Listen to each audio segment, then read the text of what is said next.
With things like Marvel cards being leaked and massive Commander bans literally today, the day of the recording of this video, it's safe to say that Wizards of the Coast is changing their approach to Commander. This is something I've mentioned a couple times on the channel, but I really wanted to get into how this affects people like you and I that spend our hard-earned money on Magic the Gathering. So join me today on this long-form ranty Commander discussion, and if you like this video and others on the channel, and you're part of that 80% of people that watch the channel that aren't subbed, hit the button down there, because every single click of that button helps out a small channel like mine more than you can possibly imagine. So let's get into kind of a long-form Commander discussion today, and boy oh boy, do I have some thoughts. Now, unless you've been actively avoiding Magic the Gathering for a long time now, and if you have been, not sure how you found this channel, but hi, nice to meet you. It's very clear that Wizards of the Coast made Commander the cash cow. Long gone are the days that sets and cards and products are designed for one-on-one Magic, and Commander players get to sort through and find some fun stuff to do at their casual table. No. Wizards of the Coast prints cards that are meant to be played in Commander, and often prints powerhouses that their community can just, well, not ignore. And with this change came a massive influx in business, because if you can reach a casual audience with almost anything, well, you're going to strike a chord and people are going to get involved. So Commander and Magic the Gathering shifted more and more into the direction of Commander. Cards were designed that way, and now we are here in a universe where it feels like Magic the Gathering is just Commander. It's the one thing that matters. But I have often stated on this channel that that's not a healthy way for anything to exist, and I think we are going to see some of that fallout here and now. Not to say bad things are going to happen to Magic the Gathering. No. I'm going to say there's going to be a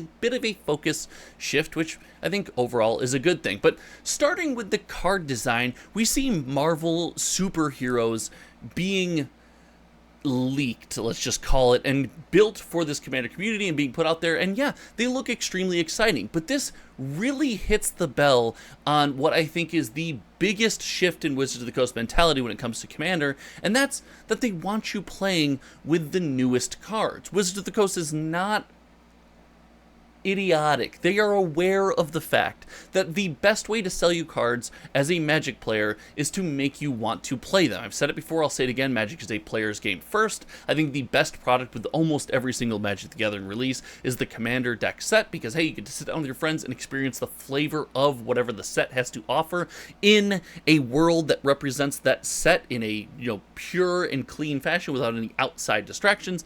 And because of this, Wizards of the Coast has changed the way they want to deliver new cards from you and incentivize you to, hey, don't build one expensive Commander deck, don't buy a Mana Crypt and a Jeweled Lotus and all these expensive mana bases. No, just play with the most recent mechanic. Build a Commander that's based solely on rooms, build a Commander based completely on crime, shout out Outlaws at Thunder Junction, and do things like this and have yourself 40 Commander decks rather than one. And this does make sense because it helps to sell products, but it also invalidates the products and the cards that we have purchased in the past. And this is a big part of trading card games and Magic the Gathering as a whole. I truly believe our connection to the things that we've played was always strong with Commander, because it was a chance to play things that either rotated out of the format you liked, that were never good enough to play in the format that you liked, or just maybe didn't really fit. It wasn't a meta pick, so you couldn't really crack your local game store meta with this card, so you got to play it in Commander. This was, in my opinion, the best use of Commander and a beautiful stomping ground for all of these cards that we fell in love with.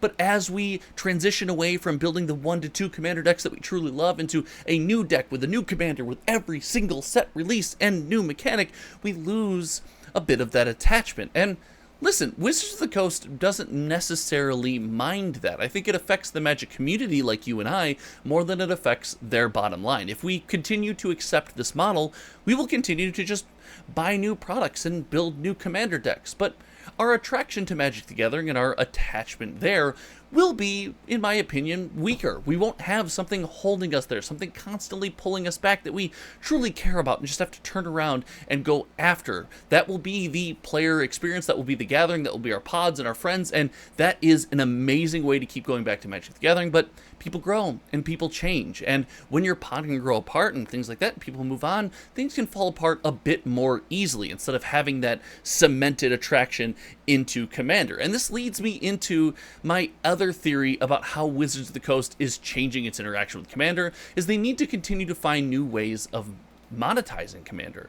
Looking at the more recent sets, your play boosters are really doing a good job of having an unobstructed, limited play experience that represents that set. And what I mean by that is we're not seeing the set booster problem, or maybe some of the early play booster problems where you had a ton of Commander cards in the slot, or a ton of variants in the slot from different special outlaw, junction, big score, like all these different subsets where things got a bit crazy. The cards were printed clearly for Commander, and it kind of mucked up the limited experience. These products are very much siloed to be about the set and about the release. And because of this, Wizards of the Coast has to incentivize Commander players to purchase the more expensive collector booster box to get their hands on some sweet, sweet goodies. Now, I know everyone in my comment section, and I know it's you, I know you in my comment section, everyone proxies everything. Nobody buys any single card,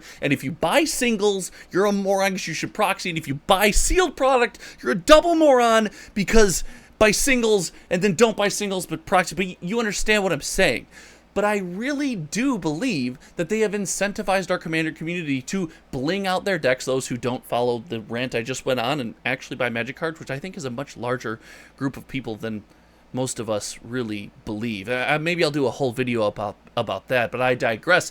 This attraction to the cards, this willingness to buy the expensive set, to bling out our sets, to have the pack cracking experience that comes with shiny things we can shove into our Commander decks or new Commanders to build around, is Wizards of the Coast's latest and greatest way to monetize Commander, to move you away from the play booster box into the collector booster box, which actually contains all of the things that you want. And by doing this, by keeping you on a set-to-set basis, excited in the new, and also moving us to the more expensive pack and booster box, we are going to spend more money on Magic the Gathering. Commander is going to get, well, not more expensive, because there's a whole vintage argument we'll end this video on, but it's going to continue to be a money sink, and Wizards of the Coast is going to continue to meet their bottom line.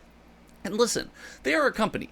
They have to do so. But the answer to this, the healing factor that solves a bit of this problem, takes a bit of strain off the Commander community and, the monetary value of Commander cards, collector boosters, etc., is the return of 60 card formats. And I gotta tell you, for the past year, limited Magic the Gathering, whether it's a draft or pre-release, have been incredible events. And while Wizards of the Coast is making the push to bring Standard back, I don't know if it's there quite yet, the modern Pro Tours and the modern events in the Chicagoland and Northern Illinois region are absolutely popping off. And while I know that's not the case for everywhere, I do believe they are pushing for this to become a thing again, because for the long term of Magic the Gathering, it's healthy to maybe have Commander as the main thing, but have other things out there that help support the game that we love. Now, finally, if you stuck around this long, I want to touch on vintage, because I think old school vintage elderly boomer Magic the Gathering cards are an important topic, and it's kind of been